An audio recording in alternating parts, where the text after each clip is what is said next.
ರಾಜ್ಯದ ಮಹಿಳೆಯರ free bus effect Aadhaar card ಸಮೇತ 3 ಬಾಲಕಿಯರು ನಾಪತ್ತೆಯಾಗಿದ್ದಾರೆ. ಮೈಸೂರಿನ ನಂಜನಗೂಡಿನಲ್ಲಿ ತಡವಾಗಿ ಈ ಘಟನೆ ಬೆಳಕಿಗೆ ಬಂದಿದೆ. ನಂಜನಗೂಡಿನ ಅಶೋಕಪುರಂ ಬಡಾವಣೆಯಲ್ಲಿ ಈ ಘಟನೆ ಸಂಭವಿಸಿರುವಂತದ್ದು. ಧರ್ಮಸ್ಥಳಕ್ಕೆ ಹೋಗುವ ಕೆಎಸ್ಆರ್ಟಿಸಿ ಬಸ್ ಅನ್ನು ಹತ್ತಿರುವ ಬಗ್ಗೆ ಶಂಕೆ ವ್ಯಕ್ತವಾಗ್ತಾ ಇರುವಂತದ್ದು. ಪುಟ್ಟ ಬಾಲಕಿಯರು ನಾಪತ್ತೆಯಾಗಿರುವ ಹಿನ್ನೆಲೆ ಪೋಷಕರಿಗೆ ಆತಂಕ ಸೃಷ್ಟಿಯಾಗಿದೆ. ನೀವು ದೃಶ್ಯದಲ್ಲಿ ನೋಡ್ತಾ ಇರಬಹುದು, ಪುಟ್ಟ ಬಾಲಕಿಯರು ಆಧಾರ್ ಕಾರ್ಡ್ ಸಮೇತ ಈ 3 ಬಾಲಕಿಯರು ನಾಪತ್ತೆಯಾಗಿದ್ದಾರೆ. ಮೈಸೂರಿನ ನಂಜನಗೂಡಿನಲ್ಲಿ ನಡೆದಿರುವಂತಹ ಘಟನೆ.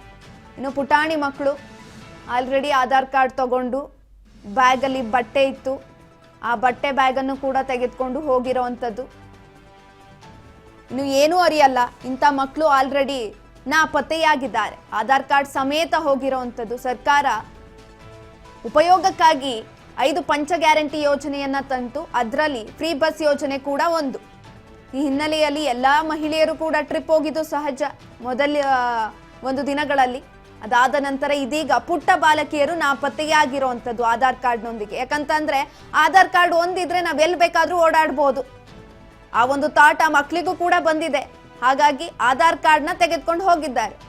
ಹೇಗಿದ್ರೂ ದುಡ್ಡು ಬೇಕಾಗಿಲ್ಲ ಓಡಾಡ್ಲಿಕ್ಕೆ, ಆಧಾರ್ ಕಾರ್ಡ್ ಇದ್ರೆ ಸಾಕು. ಧರ್ಮಸ್ಥಳದ ಬಸ್ ಹತ್ತಿ ಹೋಗಿರುವಂತಹ ಶಂಕೆ ವ್ಯಕ್ತವಾಗಿದೆ ಇದೀಗ.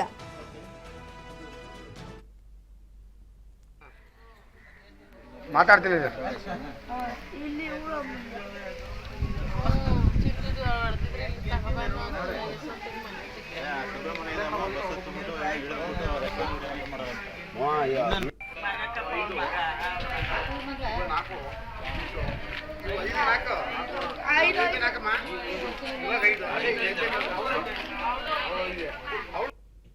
ಅವರ ಪತ್ನಿ ಕುಮಾರ್ ಅಂತ ಅಶೋಕಪುರಂ 4ನೇ ಕ್ಲಾಸ್ನಲ್ಲಿ 3 ಜನ ಹೆಣ್ಮಕ್ಳು, ಅವರು 5ನೇ ಕ್ಲಾಸ್ ಓದ್ತಾರ ಅಂತೇಳಿ 4ನೇ ಕ್ಲಾಸ್ ಓದ್ತಾರ ಅಂತವ್ರು 3 ಜನ ಹೆಣ್ಮಕ್ಳು ಇಲ್ಲಿಂದ ಕಾಣೆಯಾಗಿದ್ದಾರೆ.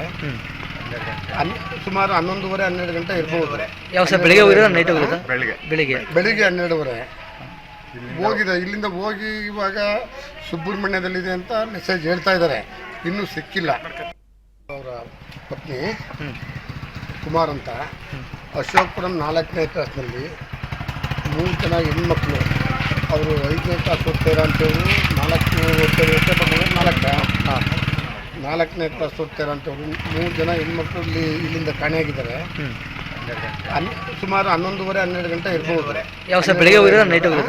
ಬೆಳಿಗ್ಗೆ